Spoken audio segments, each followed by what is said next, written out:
Salam, hormatly vatandaşlar.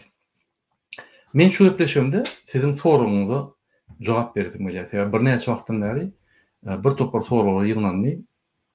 Şoňa bir öz berdigimçe jogap berdim gowy. Ine birinji soru YouTube kommentlerden alan sorum. Murada Turan birleşigine nähil seredýärdiň? Şonu düşündürip bilersiňizmi diýip sorýar. Gelin Turan birleşiginiň, ýani Turan birleşiginiň kim inisiatory we näme üçin şu gurulýa seredip geçirdi? Turan birleşigi şu pankreatizm, ýani Atatürk'ün ideýasy öňkü zamanaky Turan döwletleri ýygnamak pikiri bilen onuň şu birleşik bolany Türkiýe döwleti dolandyrylmasynyň aslynda bolmaly. Ýani şu ideýa köp ýyllardan bäri gelip otyr we şonu ýani Türk döwletleri ösdürýär. Indi Orta Aziýa döwletleri Sowet Soýuzynyň aýrylan soň şu soralar ýani ýene çykyp başlady. Men näme şu Turan birleşigi mümkin däl we utopiya, polny utopiya diýen. Gelin şoňa seredelim. Seredim. Halklaryň boyun almazlygy Türk birleşmeginiň ýoluny çynlakay şert bir näçe şert bolupdy. Näme üçin? Dinler dürli. Mysal üçin Azerbaýjanyň dini Şiit, Türkmenistan, Özbekistan, Kazakistan, Kırgızstan, Kırgızlaryň dinleri Sünnit. Şonuň üçin bu dinler gapmaşyklar dördi. Birinji. Ya da başga da ine şuraya döwletler var. Turan birleşigine girmeli döwletler. Dalganlar, Hakasiler, Altaylar, olar wapşe Hristiyan döwletleri. Tuvanlar, olar Hristiyanlar da şamanistler, şaman bilen nime dep adat diýerler. Gawullar we guwaçlaryň bir bölegi pravoslav. Olar bizim ýani musulman dinimize girmen, olar näme birleşdik bolýar? Kyn mesele. Ine seredin Ýewropa birleşigi. Ýewropa birleşiginiň dinleri dürlürek bolsa da bir uğurdu. Ola bir ikinci bunun esası birleşmenin ýani bir fundamental bazasy demokratiya, sivilizasiya we adam hukuklary. Ne şu bazı prinsiplaryň üstünne ýani bunun prinsipial gaýjylary deň bolansoň şular şuň esasyna birleşýär. Şonuň üçin Ýewropa birleşigi şeýle boldy. Ine Sowet Soýuzynyň birleşigi näme beýle boldy? Öň başga dinler bolsa da hemmesi dinlerini aýyrdy. Dinsiz döwlet etdi de bartyny ýani şol kommunizmiň ideýasyna birleşdi. Diýmek bir ideýa birleşmek üçin hemme ýani täsir berýän zatlar aýrýarlar, dinleri aýrýarlar. Halklar öz arasynda diniň ýani problemalaryň üstünde çakınçyklar bolmadyýaly. Ve hemme halky ýani robot ýaly bir nime derejede getirýär. Ine gelin seredelim Turan birleşiginiň ýani esasy problemalary. Näme üçin şu Turan birleşigi birleşip bilmeýär?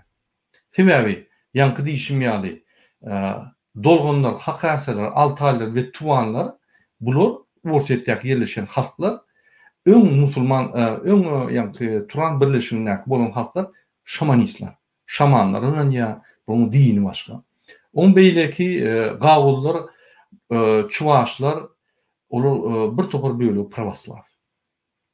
Oň daşyndan mysal üçin Azerbaýjany alsaň olar şiitler, beýleki Orta Aziýa döwletler, ýani 5 döwlet olar sunnitler.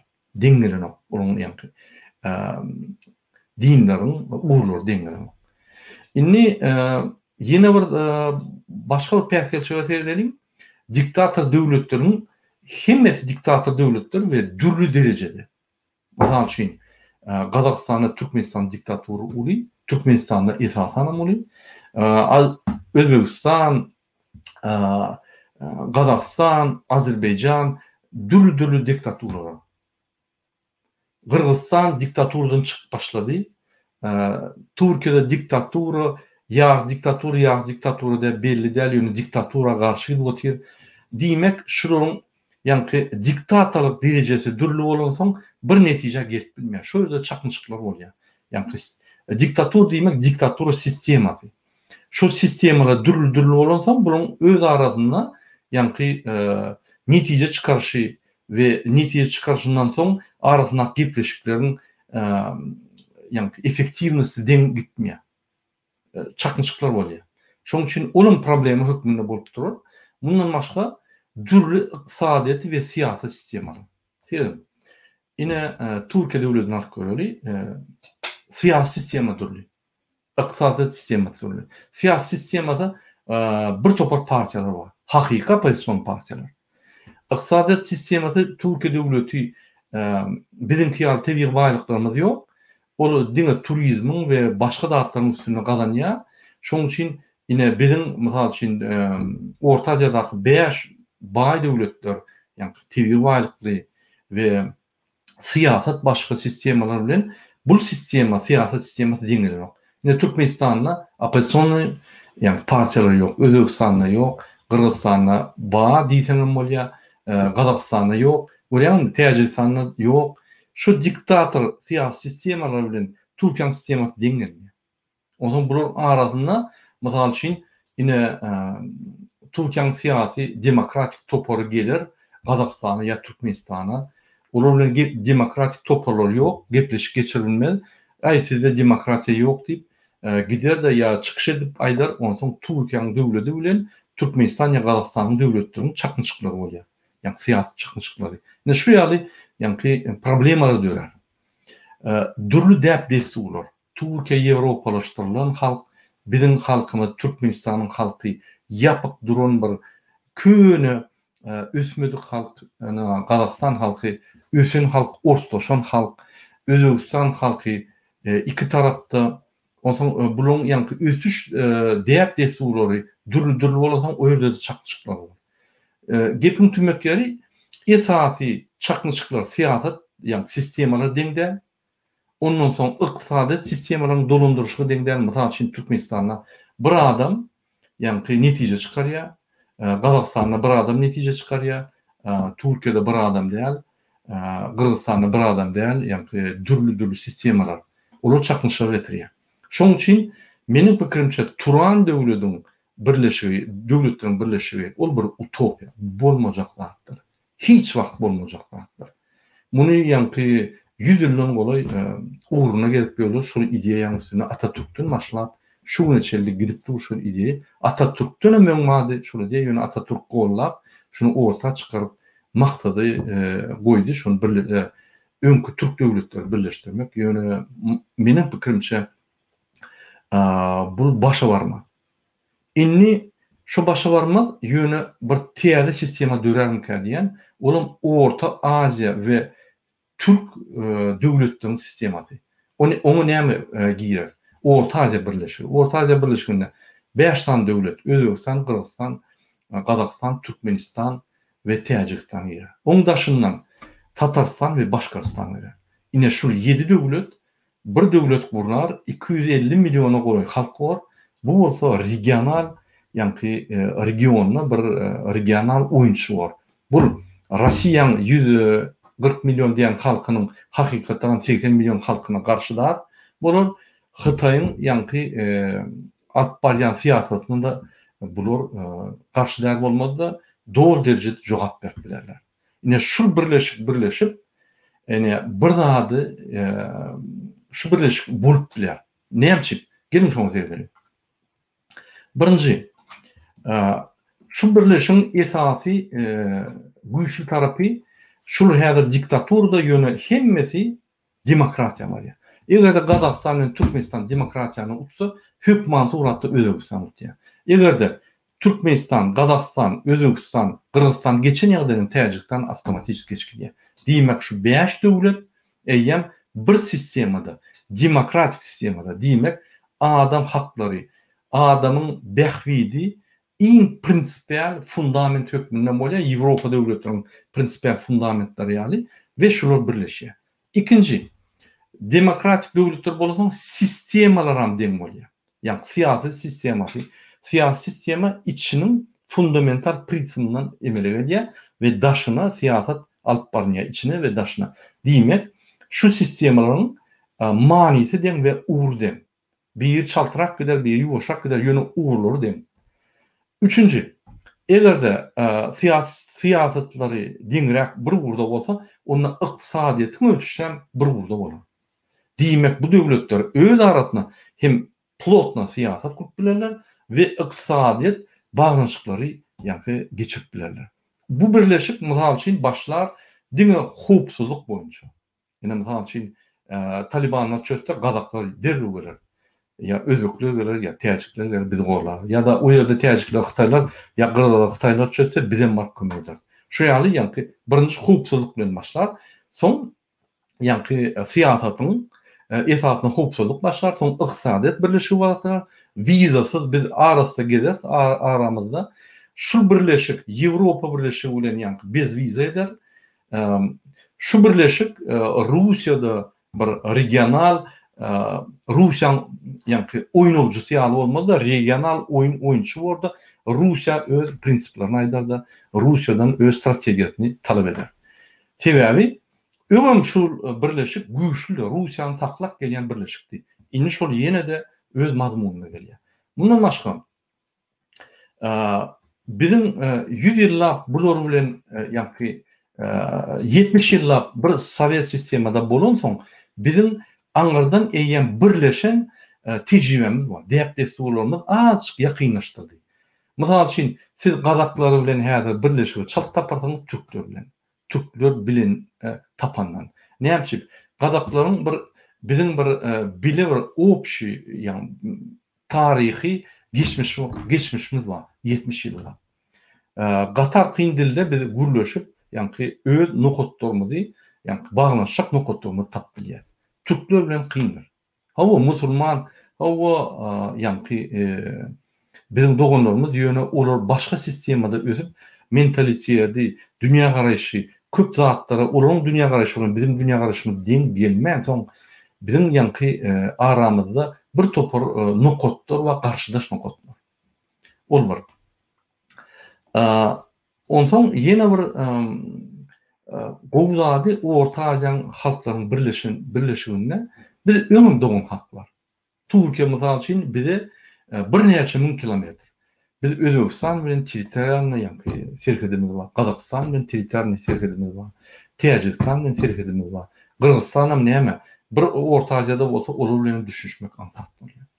Şonuň üçin menim pikirimçe biz Orta Aziýada ýa-ni birleşigi çalt gurnar, içine Tatarstan, Başkyrstanyň goşun ýagdaýymyzda biz diňe ýa-ni howpurny näle iqtisad tarapdan gatşan tösers. Sebebi şulaydan döwletleriň hemmesi baý. Mysal üçin Türk döwleti goşulanyna bu döwletler ýa baý, teýin baýlygy ýok. Başkyrstanyň baýlygy bar, Tatarstanyň baýlygy bar, Gazakstanyň baýlygy bar, Türkmenistanyň baýlygy bar, Özbekistanyň baýlygy bar, Täjikistanyň baýlygy bar, ýa-ni şo berýärde. Regionda gelecekde su problemasy bolýar. Esas suwly Täjikde saklap dur. Gırgızlar saklap dur. Biz ýa-ni şolar bilen aragatnaşymyz çalt burar, sebebi olar ýanymyzda we öňkü Sowet Soýuzyna gurulan industriýa logistikasy we energetika logistikasy Türkmenistan, Özbekistanyň gün ortasyna energiýa bilen logistikasyna kömek edýär. Özbekistan, Gazakstanyň gün ortasyna Gazakistan, Başkyrstana, Tatarstana bir sistema gelýärdik. Şonu ýene-de wasnawy edip ýa-ni öňkü ýaly etip bolýar we güýçlenip bolýar. Onda şundan bir 250 milyondan ýokary millet bolýar. O milletden bizim öňkü doganlarymyz bilen gatnaşyp biz bir dünýäde bir güýçlü birleşik bolýar. Mysal üçin Ýewropa birleşigi 450 milyon bolsa, Orta Aziýanyň 250 milyon birleşigi 450 milyondan güýçlü ortaya. Orta Aziýa halky güýçlüdür. Ösüşler, ýa-ni täze tehnologiýalar hemme zat biz gatşatda gider. Gatşat ýagdaýda ösür. Şonuň üçin on perspektiwasy gatyly. Diňe biz häzir açyk wagt garaşmaly. Gazakstanda demokratiýa ýeňse, Türkmenistanda ýeňse, Özbekistanda ýeňse. Özbekistanda ýeňse Täjikistan gitjek ýeri ýok, Gırgızstanda eýemedi. Onda Tatarstan bilen Başkyrstan şu günden eýem aýdyp dur, biz size goşuljak diýdi. Men Başkyrstanyna köp boldum. Olar bilen gürleşdim. Olaryň bir ýaly sağda öňkü ýa-ni bizim halkyny ýaly ynanya öz ýa-ni bir dogunlar ýa-ni seredýär. Men şurada bir kan dostlarym bardy. Olar ýolbaşçylar, olar bilen gürleşende bizi görenler ýa-ni dogunlary görenýär bolýar. Olar bize has ýakyn türklerden anam. Ne şonu şol ýa-ni ugur güýçli bol. Şoň üçin turan birleşik utopia bolmajak zatlar. Onu wagt ýitirmeli, Türkmenistan'ın, Türkiye'de wagt ýitirmeli. Türkiye şunu etjek bolsa, Türkiye birinji bilen özüni düzeltmeli. Özüne demokratiya bolmaly. Türkiye özüniň ötüşini, ýa-ni fundamental prinsiplaryny dogry kesitlemeli we beýleki döwletlere aýtmaly. Ine şular prinsipler biz saklar, sizem goşulan saklar da güýçli döwlet bolsun. O dine tarihdaky ýa-ni birleşilýän nokotlaryň esasyna birleşmek, şuňky birleşiş nokotlara seretmän geljekde birleşiljek nokotlara seretmän birleşmek ol bir ýalňyşlyk. Ol bir düýpli problema seretmelik. Şoň üçin şu meseleler men şeýle seredýän.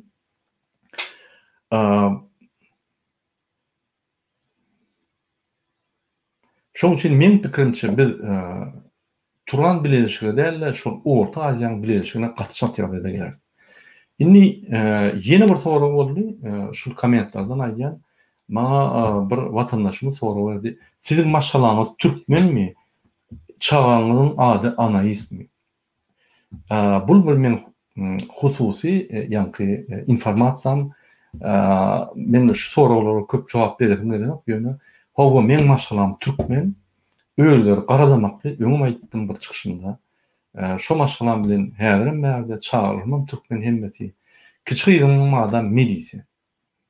Melisa diýilýär, ýa-ni şu ýerde mysal üçin ine men bir gyzynyň ady hakyky türkmen at oğul gerek. Ondan yerli halka şonu diýmek gaty kyn bolýar. Şoň üçin biz ine Fransada doglan çağamyzy Melisa diýip atlandyrdyk. Hem Arap hem ýa-ni musulman sözü hem ýa-ni eýýän klasy molimler aýdanna ýa jorary aýdanna ansat bolýar dillerine, düşnük bolýar şol. Şoň üçin şonu şey. Indi siziň soraňyz bar bolsa men şolara jogap bereýin. Şol efirimde açık ýayynda siziň soraňyza jogap bereýin.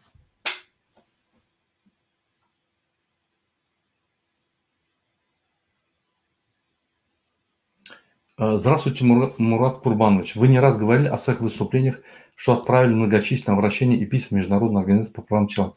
Почему они не принимают никаких мер? Почему они принимают меры? Они, туркменское правительство, как бы давит, спрашивают про все нарушения прав человека, и туркменское правительство отвечает на это, естественно, обманывая. Обратите внимание, когда вы услышите на Ватан-программе, что вот сегодня состоялась встреча с ООНом, это ровно наоборот. Если Рашид Мирзиёев встречался, значит, была претензия. Если Бердымухамедов имел, значит, беседу или какой-то министр какого-то направления имел беседу с представителем ООН, это именно ООН давит и требует соблюдения или прав человека, или соблюдения чего-то. Я это знаю из правительства. Оттуда источники докладывают. Сегодня на нас наехали с ООН, требовали вот это. Но вы в Ватан-программе увидите ровно наоборот. Я смотрю Ватан-программу, ровно наоборот говорят, что вот ООН похвалил наши взаимоотношения и так далее, и так далее. Они боятся и ровно наоборот говорят. На самом деле ООН их, значит, давит, ООН требует исполнения прав человека, соблюдения международных конвенций, но нам надо заявлений больше подавать. На днях я выступал, говорил, что дал e-mail адреса, куда можно отправлять заявление. Чем больше заявлений, тем острее вопрос будет стоять. Поэтому они реагируют, они свое дело делают. Это мы недостаточно представляем аргументы, недостаточно давим эти организации. Поэтому надо, вот, допустим, из всей оппозиции много никто не пишет. ДВТ очень много пишет. Еще 1-2 человека пишут, и все, и на этом заканчивается. Надо больше писать. Вот правозащитники, только Таджигуль работает, Сазаковна. Они пишут, пресс-релиз делают. Из оппозиционеров 1-2 человека. Этого недостаточно. У нас должны быть я и раньше говорил, минимум 20 правозащитных организаций. Каждая правозащитная организация должна отрабатывать нарушение прав человека с международными организациями. Оппозиционеры – это люди, заинтересованные в борьбе. Когда мы что-то говорим, на нас смотрят так: вы заинтересованы, так сказать, потому что вы боретесь. А когда правозащитники говорят, они делают констатацию фактов. Вот это вот разница есть. Поэтому мы делаем все возможное. Вот ДВТ делает все возможное. Вот сегодня я должен закончить еще одно письмо, завтра еще одно письмо. Я их отправляю, не стою. Если есть еще другой вопрос какой-нибудь. ДВТ demek ne manalı ya? ДВТ demek Demokratiya Vatan Türkmenistan yönü şunun ikinci yankı manisi var. Demokratik vыбор Türkmenistan. Türkmenistan'ın demokratik sayılığı yolu. Ne şunun için biz köp pikir ettik. Şunu yankı nehil adlandırılı ve marka hükmünde, DVT marka hükmünde neme alınlı seyrettik. Mesela için Türkmenistan'ın demokratik sayılığı yolu olsa TDSÖ oluyor. Yine ben TDSÖ diysem bir şeydi sözümü gelişen o. Yine ben DVT diysem yine şunu sözü gelişen. Mesela için Türkmenistan demokratik sayılığı yolu yine Türkmençe, Rusça demokratik выбор Türkmenistan'a, yine Fransızca mesela aynı. Bir minut. Orça söz geliyor. Choix de démocratique du Turkmenistan. Onu aytsam SHD birdat oluyor. Bir yanlının okulunmuş. Onun için biz Ors variantının transkripsiyasını aldık ve şunu logo hükmünde koyduk. DVT. Yine mesela için Mercedes. Mercedes'in znağı oluyor ya. Yine şu DVT bizim znağımız. Logamız bizim DVT. Şunun için yine şunu DVT deyip adlandırdık. Demokratiya Vatan Türkmenistan ya da Türkmenistan'ın demokratik sayılığı yolu. O demek bizim demokratiya yolunu biz hüdürlüyor ve şu yolunu var aslında. Yusuf Almazov ya Murada Qo'mi ağam haramda sizin çıkışlarınızı görýändigini nähil suud edip bilerdim. Bizim çıkışlarımızı bu dine göre bizim çıkışlarımıza karşı katı görüşüyor. Yine benim Türkiye'deki saklanışım ve Türkiye barmadayalı 5 yıllık yani qadalanıp etmeklik. Onu dine Türkmenistan'ın hükümetinin yani batışı bilen edilen zatlar. O demek bizim devlete toparımız Türkmenistan'ın içinde hukuk devleti Berdimuhamedova ve şu sebeple şulardan yani Türkiye gelmedi yani benim bağlı. Türk hükümetinin üstünün elbette. Şunun için biz Türkmenistan'ın içinde ul hukuk devleti. Yani gün şöylerden yani malumatlar alıp durun hükümetin adamlarından yani hem kulluklardan bizim halkımızdan Ahıl velayeti, Levak, Mari, Daşıl velayeti, Balkan velayetinden köp informasiya gelen o. Geliyor yönü köp gelen o. Alıp durun polisler hemmeler birinci bilen soruya DVT daxılınız var mı yok mu diye. O demek dine DVT görüşen o. Yönü şu DVT şuları hukuk diyor diye. Yani şunu okuyorlar. Berdimuhamedov bizim çıkışlarımıza göre yine yürütülüşlerinin komisya devleti. Koronavirüs boyunca ben köp yani çıkışlar ve düşündürüşler ve maslahatlar beremde yine ormanlarına ayırıp yürütülüşlerinin komisya devleti. Yine onun mümkünçilikleri bolmadan, okuyup sazılığı bolmadan o komisya doğal derecede işlevlen. Şunun için o bizi görüyor, bizi dinliyor, bizden bir zat öğrenme için, bizden hop gelýänligi için yine görüyor. Yine mesela şey maglumat var. Milli Hukuk Ministeri bilen bile görüp maslahatlaşıp bize karşı näme etmeliligini yani görüyor. Yine mesela için biz oktyabr ayında Türkmenistan'da eğer halkımız tayar olsa yine de protestler kurulmak başlayacak bolýar. Yine şu eýen Türkmenistan'ın prezidenti ul hukuk devleti. Yani şu içinde Türkmenistan'ın içinde birinci adım Türkmenistan'ın prezidentini ayırıp yani türmeye basmak olmalı. Şunun için bizi dinleyen o bizim aktivistlerimiz kovuluyor. Yine benim maşalarım batış ediyorlar. Hemmeler ediliyor. Biz köp maglumatlar beren yok. Yani işler gidip dur. Bize karşı bize mi işleyez? Olur mu işleyen bize karşı hemmeler gidip dur. Amangul Mehmet Şeripow diýen Murat Düşemow barada aýtmaňyz haýyş edýär. Bu Murat Düşemow boýunça bir görüşe başlar. Hökman Düşemowy çykarma urununa dewlete görüşür. Hökman görüşür. Sebäbi bizim aktivistlerimiz menden haýyş edýär. Ýöne ine Türkmenistanyň içinde Allaberdiýew we Düşemow. Biz ikisine de görüşmeli. Türkmenistanyň içinde bir aktivist tutulsa biz görüşmeli. Näme biz şolar gowrulmasak beýlik adamlar çykmaz. O elbetde. Biz şolar gowrulap bütün dünýä ýaýratmasak bütün dünýä bilen o. Ol aramızda aýdanmyz, ikisany zoom edenimiz ýeterlikdir. Hatlarda, çykyşlarda, challenge'larda bütün dünýä gurumalaryny gülüşenmizde birinji bilen şo soragy goýup biz talap etmeli. Türkmen hökümden talap etmeli. Olaryň talap etmeli. Onu geljekde we tutulacak adamlara olur ýaly, ýa bikan ýazyda basmanlar. Biz görüşmeli. Her adam üçin görüşmeli. Dakansa. Şoň üçin Düşemowa intek biz dogry şertde görüşüp bilmedik, ýöne görüşeriz. Türkmen 30 ýaly, salam aleykum. Şu sowala jogap berdiň Murada, opozisiýa näme üçin birleşenok ýa hemmeti prezident boljak bolýarmy? Ýa halk üçin çykýarmy? Ine serdim. Şu soraga jogap bermäken men bir düşünje berýän size. Bizim opozisiýamyzyň bir topar adamlar bir zada düşünýär. Biz saýlawlary geçirmeli açyk. Ine men häzir men prezident boljak diýsem ýalan gururum. Невозможно.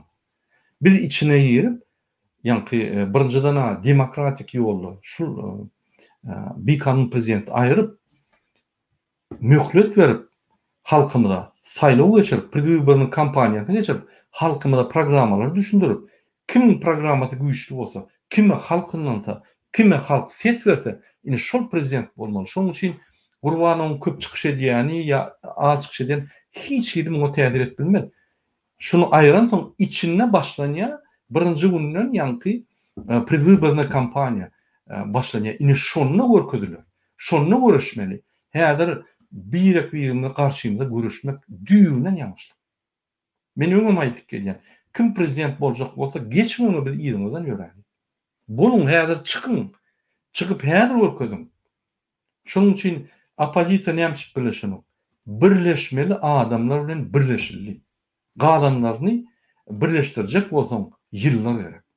Ya biz şulara bir näçe ýyllar sarp edip oturup birleşjek bolup ýa-ni wagt ýitirer, ya da şu gün Türkmenistanyň katastrofasy bolanyna eýýän birleşenler bilen ýa öňe gidip halkymyzy halat etmeli. Özüňiz diýin, haýsyny saýlasaňyz. Egerde birleşmeýänler bilen birleşjek bolup, ýa-ni wagt ýitirjek bolsak, ýene 30 ýyl öňe gider. Köp wagt ýok. Sebäbi niýetiň birleşmek bolsa, bir sana ýa-ni sowal berende senem eýem gaýtargy berip, ýa-ni şul gurda işläp başlap bir birleşmek nokotlar tapýanda. Ýeti böküp çykyp seni tanqid edip, zat edip, daşlaşmak nokotlar tapman, birleşmek nokotlar tapmaly. Biz birleşip bolýan adam bolsa birleşdik. Ýene bir kysy galdy. Onlar köp ýok. Olaryň ýa-ni esasy groklar diýende käwagt çykyş edýänler. Şoň üçin demokratiýa isleýän we halkymyzy adatlyga çykarjak bolýan adamlar birleşdik. Opozisiýanyň hemmesi demokratiýa isleýänok. Şonu unutmaň. Diňe bir toporu demokratiýa isleýär. Diňe bir toporu saýlaw geçirip, şo ýerde halkymyza mümkinçilik berip, ýa-ni saýlawda utun adama hormat goýup, ýa-ni aşagdan başlap ýokursyna çel saýlaw geçirip, bizim halkymyzdan saýlap, şu adamlar öňe gidip döwletimizi galdyrar ýaly, ine şu prinsipleri golýan hemme opozisiýanylar diýerler. Ýadyňyzdan çykarma. Mesela şimdi Soyunov Iklimow. Men onu tanqid edemler yok. Yani onu eyyem hökümet kurdular. Eyyem olur adam ministerlerini çalışıp, ministerleri koyup eyyem çalışıp başladılar ministerlerini. Demek olur eyyem tayyar hökümetli Türkmenistan'ı var yani. Sayılı olur muydu? Hani demokratik prinsipler. Demek bir zahvat eden topor, yani Berdimuhamedov'un, Jadan Hran'ın toporunu başka bir topor, yani zamini dediği, onunla ne il çalışıklar oluyor? Hani demokratik çalışıklar? Ol şunu çalışmak näme yani gyzyklygy var, näme manysy var. Esas çalışyk biz her adama öz yani saýlawyny bermeli. şol saýlawyna öýe saýlan, men şunu saýlaýan, men şundan talap ediljek. Şunu men inanýan diýip şoň mümkinçiligini öýretmeli. Onu dürüst bilmejek bolsak, häzirem ýok, ertirem bolmajak bolsa, onda näme bolşany?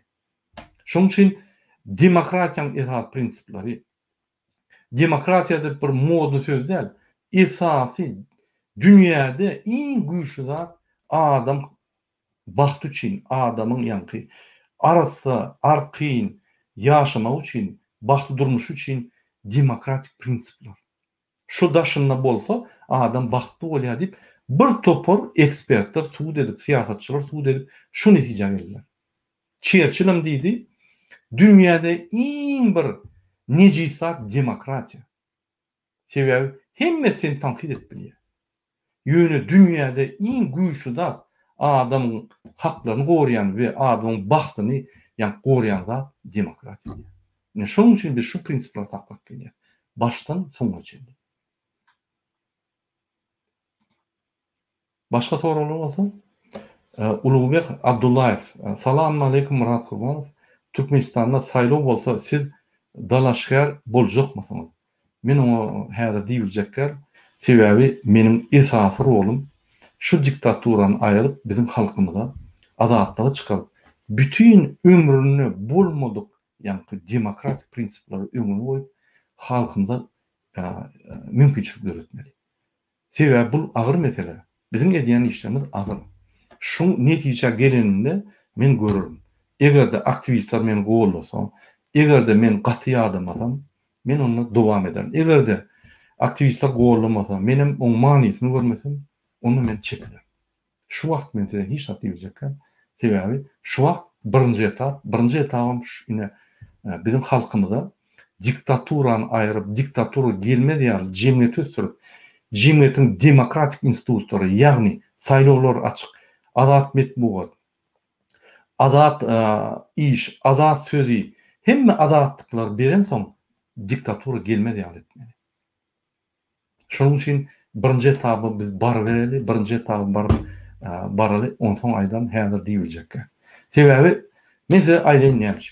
Herin Türkmenistany aýyrdyk berdi Muhammedow. Jemgyýetini ösürmelimi? Hawa.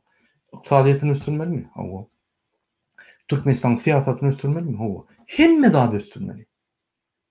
O diýmek 4 ýyl, 5 ýyl geljek, 4-5 ýyl sen bu ýaly hökümetde işläp halkyny gandyrmaly.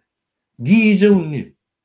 Ol Mercedesli prezident şu görýäňiz, bular bir binam haramdagda işlemeýän bir haramdagda. Ýöne hakyky işlesen, sen 24 sagtyňam az bolýar.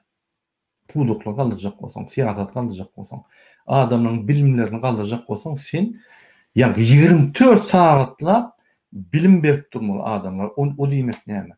Sen gündüz okuwlary, akşamky okuwlary, zawoçna okuwlary, onun daşyndan gysga wagtda menejerler ýasap, şolary ýa-ni gysga wagtda hem bular işleri, hem giýjelerini okuýarlar, şonu gurnap, şonuň bilimlerini ösdürip, şolar bilen reformalar geçirmeli. Onun daşyndan jemgyýet ösdürmeli. Bir topar partiýalar. Sen ýertir mysal üçin ýolbaşçy bolup işläýärsiň. Bir şeýni primat etjek bolsaň, bir netije çykajak bolsaň, bir topar ýa-ni kritikadan geçip, tanqidlerden geçip, şonu eden soňam birden 100% ýa-ni netije gelenden 70% gelbilsen, seni tanqid ederler. Häzir berdi Muhammedow etjek zat näde? Tanqid edýänem ýok, muňa aňyrdyr, dur diýänem ýok. Ýöne sen haçanda şunu eden ýagdaýynda hökman ýalňyşlar bar. Ine her dewlet ýapaýar işini. Ýalňyşlar bar. Bir tanqidleýänler diýelim. Bir topar tanqid edýärler. Dogry, haklary bar.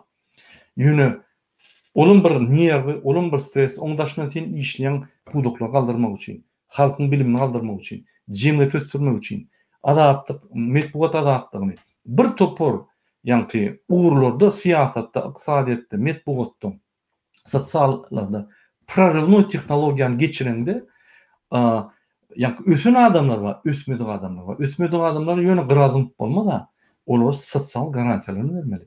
Diýmek, hökümetiň benefisi ýa-ni pribili köp bolmaly. Şu adamlar saklar ýaly. Şu adamlara ýa-ni kömek eder ýaly. Mysal üçin, biri hiç täze tehnologiýa giýip bilen ok. Bir mehanik işläp bilen ok. Sebäbi inni häzir randevular dağıtır internette.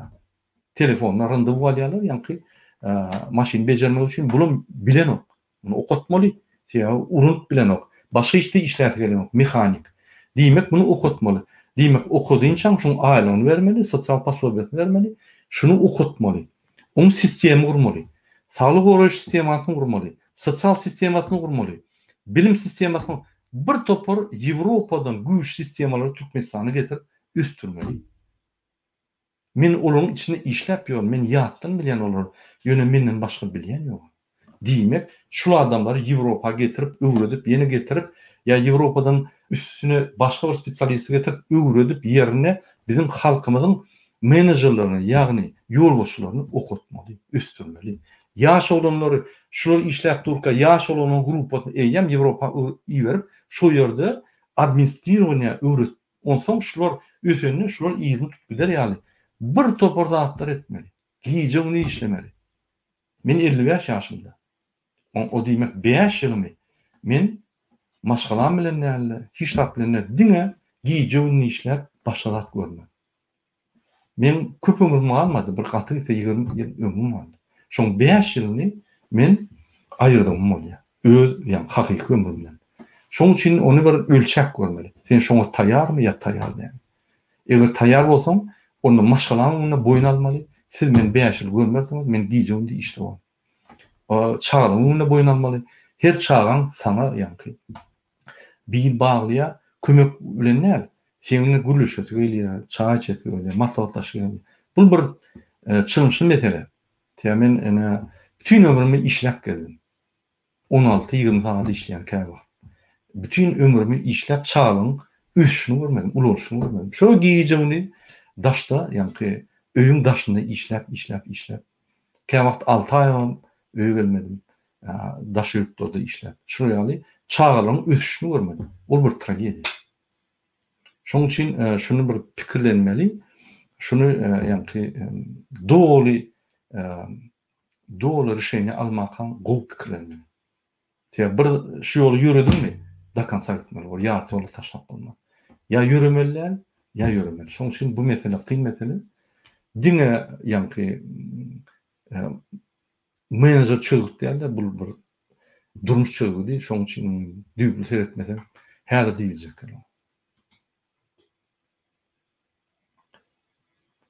Maya Pakayeva, Türkmenistan'da prezident değerli parlament sistemati kurulmak mümkün mü? Mümkün ve devlete şunu teklif ediyor. Bize prezident gerek. Prezident koyduğumuz diktatör olan ya. Bunun eline okşap başlayan, ayağına okşap başlayan. Cemiyetimiz üstmeke yallaklar önüne çıkıp ayağına yıkıp okşap başlayan. Onun için televizyonda görüyoruz yok.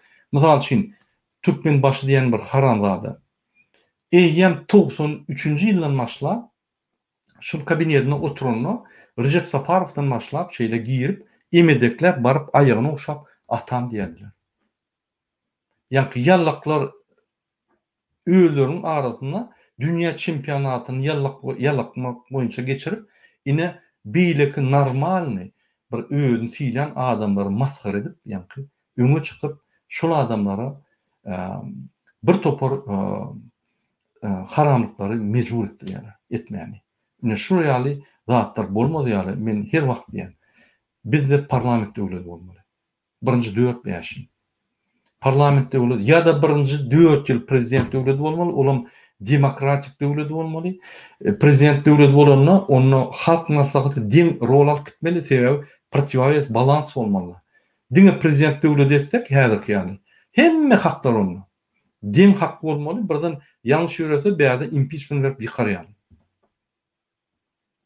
Has ösün döwletlerde parlament döwleti. Ne biz intek açyk ösmedik ýöne gysga wagtda egerde bu parlament saýlap bilsek, bu birinji minister saýlap bilsek, biz ösüp bileriz. Men teklif edýän şu parlament döwleti. Bu işlemedimi? Ya paraholuk etdimi? Şu gün aýyp bolýar, parlament şu gün aýyp bilýär. Kabinet ministriniň duruşuny türmede basyp bilýär. Şu gün bir 4 ýyl garaşmaly. Yani bulun hemme devlet kuruluşunun şartlarını eline alıp bir qaytyp diktatorsa edip bizim haklarını alıp onu ýaly eýen variantlar bolmuyor. Şoň üçin parlament sistematy men pikirimçe balans üçin iň güýçlü sistema.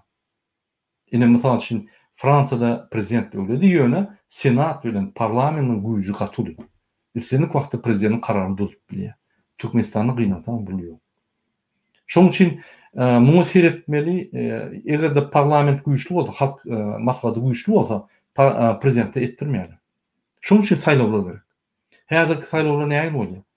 Häzir barın, men size ýalňyja aýtdym, halk maslahatyna ýaşlylar 7 sagatla pampesine seyip oturýarlar. Olar iýisine çydaman şu bir zat diýmeli bolsa böküp diýip çalyp gitmek bilen bolýarlar.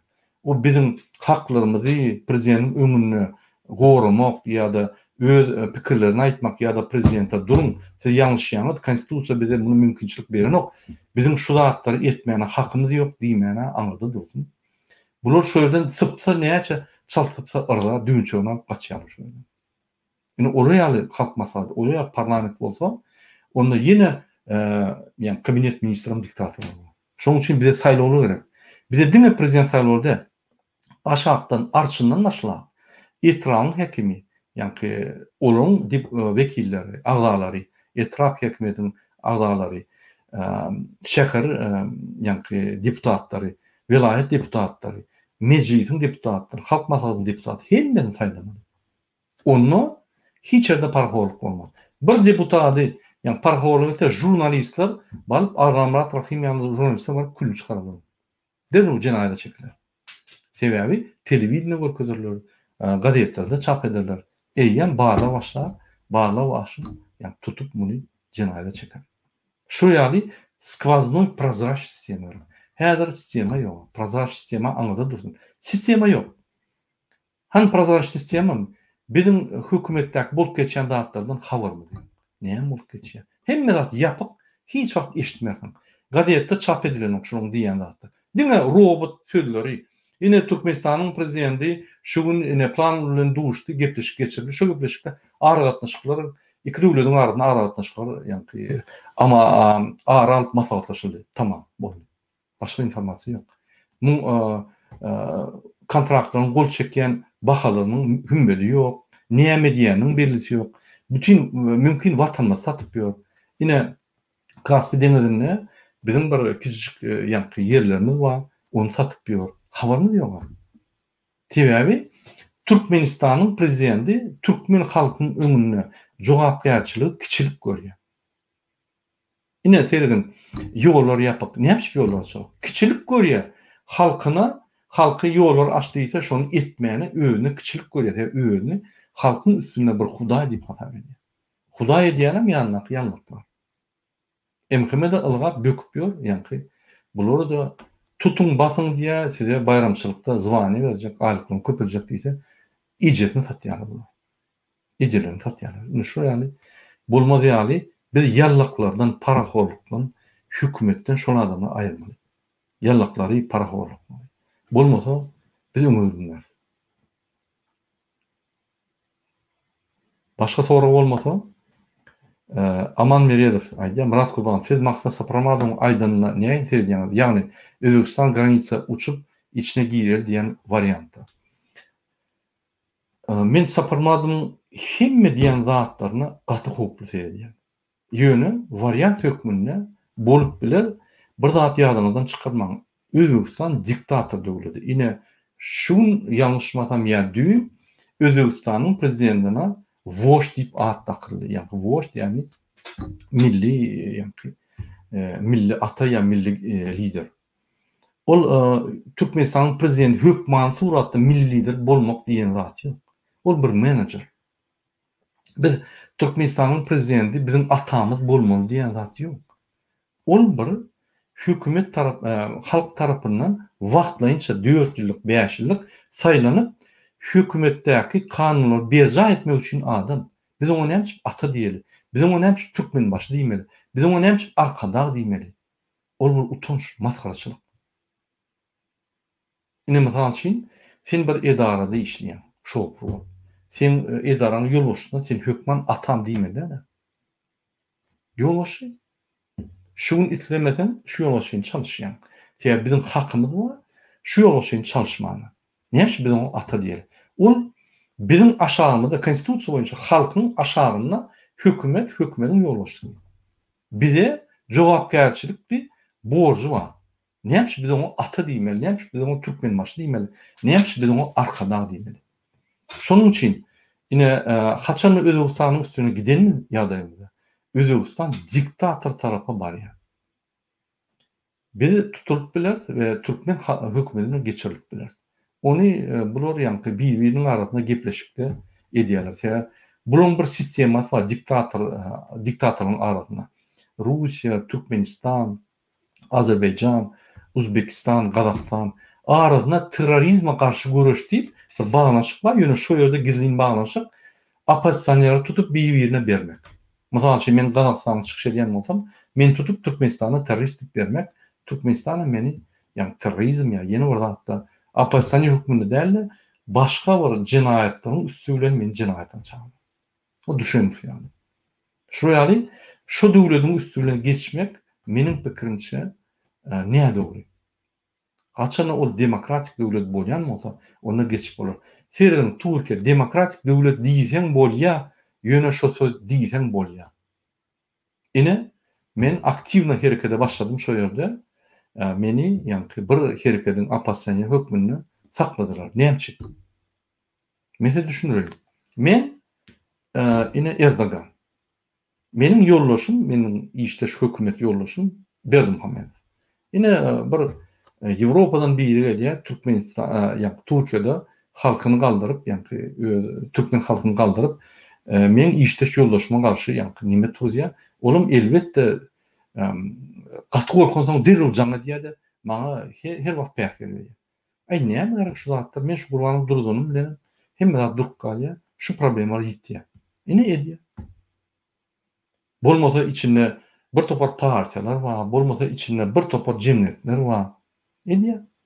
Egerde şu ýaly ýarym diktator döwlet edýän bolsa, onu Özbegistan döwleti diktator döwleti diňe etmek tutup berermedi. Şoň üçin o ýoluň üstüne geçmek bul bir podstawam kady pikir edýän. Şonuň üçin biz barana gönü barmaly. Samolyotun gönü barmaly. Ol beýlik döwletiň üstüne gönünden gönü barmaly. Bizim baranmazda oňuň goragyna ýa-da başga döwletleriň goragyna barmaly. Sebäbi bolmasa bizi öldürür ýa berbat eder. Görür. Ýanky ýagdaýlaryň gidişine görür. Ýöne biz hökman barjak. Haçanda bu torontoňda bu tormaka baryp biz halkymyza meseleleri çözmäne kömek etjek. Başga soralar bolsa? За справедливость. Muradaga Sadyk Kargov we konsuldak banditlaryň işine näme boldy? İşler gidip dur. Şol işler tomuz kanikul bolan soň sentýabrda başlady. Näme 8-nji gün işler gidip dur. Men dowul aýdyp biljekler, şolary arrest edinçäler. Ýöne olar arrest ederler. Normal ýagdaýda çöplüğünün maglumatları yeterlik. Şolary arrest edip jinaýata çağırmaly. Entek işler gidip dur. Biz habar tutup dur.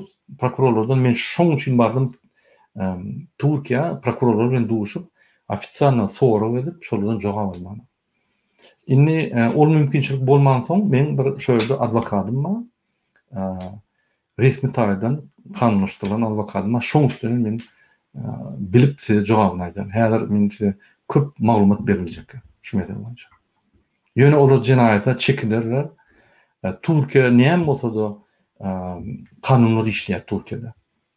Şoň üçin jinaýata çekilerler. Egerde jinaýat çekilmese, onu biz görüp başga variantlar. Ýöne biz şu meseleni durdurmaly.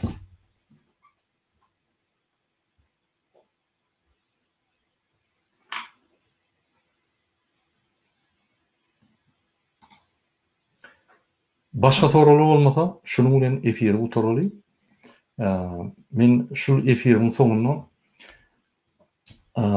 hemme türkmen halkyna daşyny içinde dogun arnaşlary şu koronavirus betbaççylykdan ýa-da diktatoryň alyp barýan siýasatyň üstünde aradan çıkan bizim dogun arnaşlarymyzda, bizim türkmen halkymyzda hemmesine öz gynanjyny bildirýär.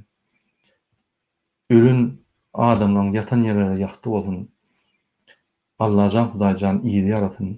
Şu betbaççylykdan bizim halkymyz awraly we gynanman çykdyn. Biz hem zat bizim elimizde. Häzirki ýagdaý gaty çylşymly we meniň pikirimçe biz mejbur ýagdaýda ýene ölümlere garşmaly boldy. Sebäbi türkmen hökümetiniň bizim halkymyza edýän kömegi şu mesele boýunça gaty pes. Şul delta diýen ştamy, ýani koronawirusyň görnüşi gaty ilginç. Türkmenistanyň medisina üçinçiligi pes bolan soň, tejribesi, medisina tejribesi pes bolan soň, ondan başga sanepidemiatrik ýa-ni çägler pes bolan soň, biz erwet sada garaşmaly bolýar, gynansak da. Şoň üçin men hemmäňize Allah can kuwat bersin diýen ötün geçenlere de yatan ýere ýakty bolsun, sadakalar kabul bolsun. Biz her bir adam üçin görüşmeli, her bir adamyň can sağlygy we durmuşy Türkmenistanyň bütün baýramlaryny ullar. Biz şonu ýadyna çykarmaly. Hemmäňize sag bolsun, indiki gepleşikler içinde. Sag bolun.